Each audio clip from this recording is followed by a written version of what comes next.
studio said they were interested in a franchise. I just said to the studio, you know, this isn't a meeting. My son and I can write that in a month. And we just wrote like maniacs, and in 1 month we wrote the whole script. You know, we've worked together before, but we've never worked together this closely. So for me, it was an opportunity to not only work with my father, but to learn from one of the masters of horror. The script, it's got a lot more jumps than anything we've done before. It's more frightening. It's Wes at his best, working with his son, who's really, really clever. It's that dark, dark humor that seems to run in the Craven genes. That with me, it was really sharp and dark, and with Jonathan, just is razor sharp and deep dark. I would say always one of the favorite scenes is just, and everyone always loves this, is the restroom, the shitter scene. This is just a crazy scene. I think that everybody has a primal fear of going into a dirty porta potty, and we just sort of took that like 5 levels up. There's nothing in there.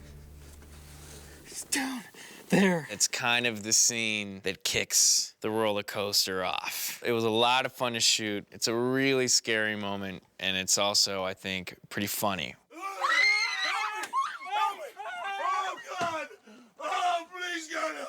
The shitter scene, as we call it, is, to me, the most original scene in the movie. And my friend Jay played the guy in the toilet. Turns out it was stewed prunes, thank God. But that will really freak people out. There's a scene where somebody has a wallet extracted from a certain part of their body. Fuck is that in his head? It was a totally last-minute suggestion. Everybody just thought it was so hilarious and so crazy and so disturbing that they made it happen really quickly, and it's one of my favorite parts of the movie. I always ask myself, with anything that I write, in this case co-write, is like, have I seen this before? If it's a scene that I've seen before in another movie, I either say, well, forget that, or let's turn it on its head. You don't have a fucking clue! It does take a little bit more to shock people, but it's really about building a group of characters that you really care about and then seeing them tested to the nth degree.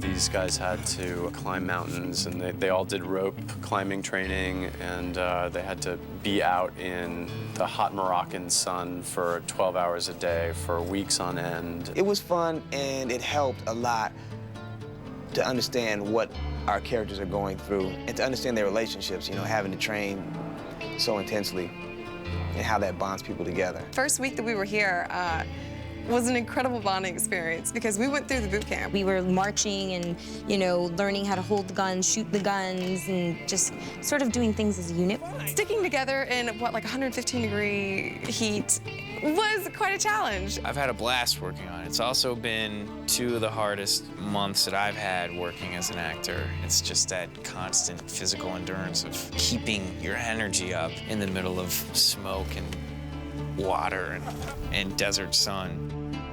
The characters that actually made it into the mines had to get wet and climb, and there was dust everywhere, outside and in. It was a very tough shoot.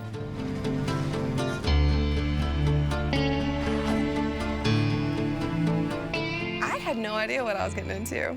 None whatsoever. Never done as many stunts in my life. They'll have me harnessed. I've got like a little tiny tank top thing on, and yet I've got layers, like that thick worth of harnesses underneath this little thing that they've sewn into my shirt, and I'm dangling 2 stories high, like in a thing full of water up to here, and the floor breaks loose, and I'm, whoo, you know, drop straight down. I never could have imagined some of the stuff. These sets and this, just the action is insane. So much fun.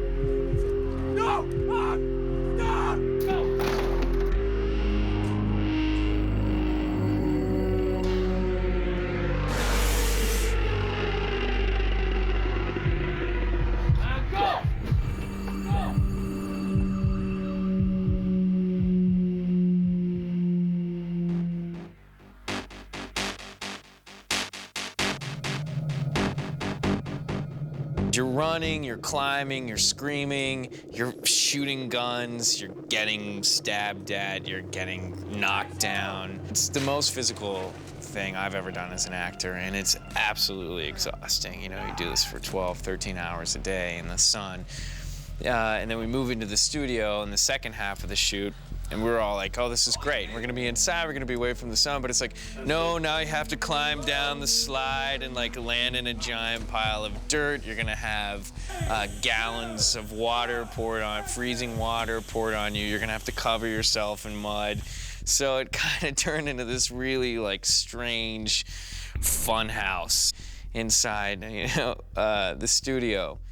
And I think by the time, you know, we get finished with this shoot, we're gonna end up looking like a couple of these guys. We all knew going towards Azad, especially from the experience on the last one, it wouldn't be easy. You know, you see all their footage from the last film and they're like, this is wind every day. And we did eat the shit. And you have like really hard conditions on every actor in terms of physical. So it's a tough ground to shoot. But the exterior shots, the scope, the landscapes and everything, it's quite amazing.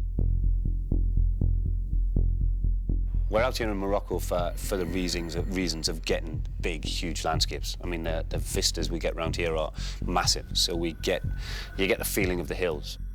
You know, the farther up the mountain, the wilder things happen, because the hills people are like underneath the surface of the whole place, which we quickly learn when the first of the soldiers dies by being pulled through a little tiny aperture in the rocks down into the earth itself.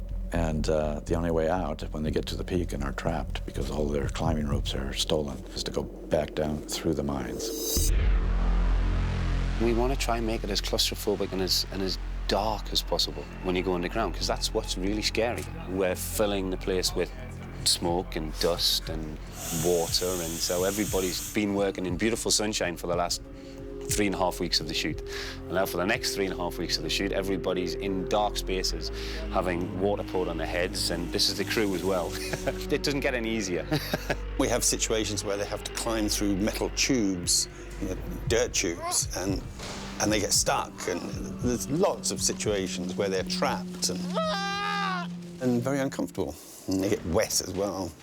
And then we have tunnels and caves and all sorts of things all over. 2 stages full of sets. We've all got ceilings, very low. The actors actually have to duck to go through some of the sets. The kind of very first things that we talked about were the caves, you know, what it was going to be like underground. There's a lot of shadows, and you don't know what's lurking in the shadows. You've got the very stylistic kind of shafts of light and things like that, but you've got no idea what's hiding behind them. It stinks in here.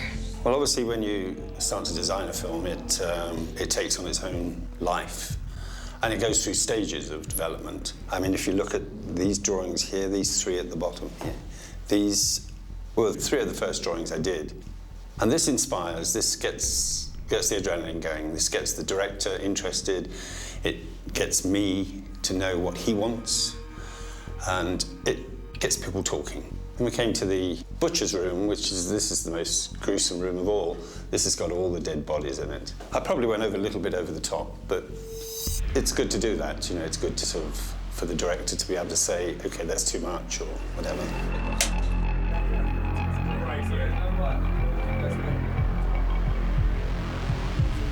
The vibe on set, you know, is a lot of jokes, a lot of laughs, which I think is needed to balance out the intensity of what we're doing. What the fuck?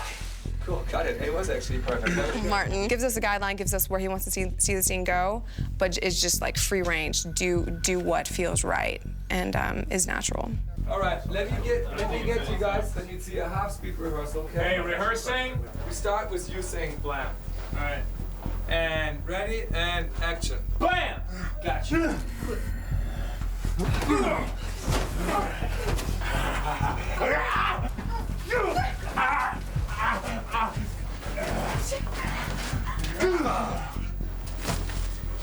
Nice.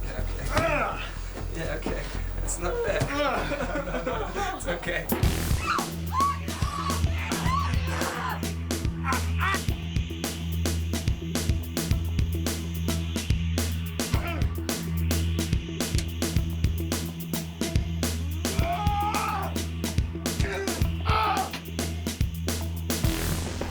were very much aware that this is actually going to be bigger, wider, faster, louder, you know.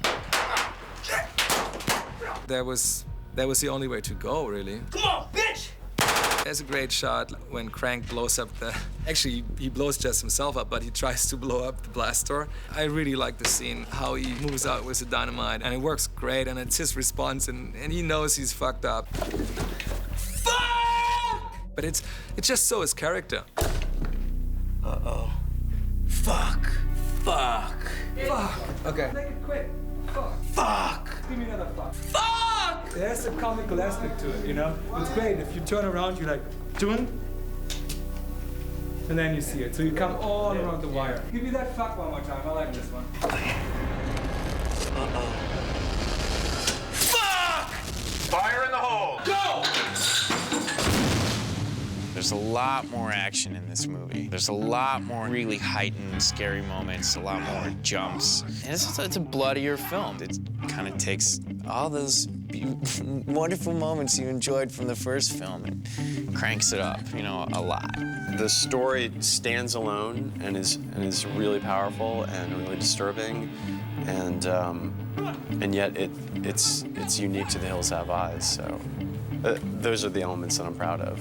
It's been kind of a fun experience just to find out how flexible and vital filmmaking is. It's like the Hills people, you know. If it has to, it'll hunker down in a tunnel and survive and make little horror films.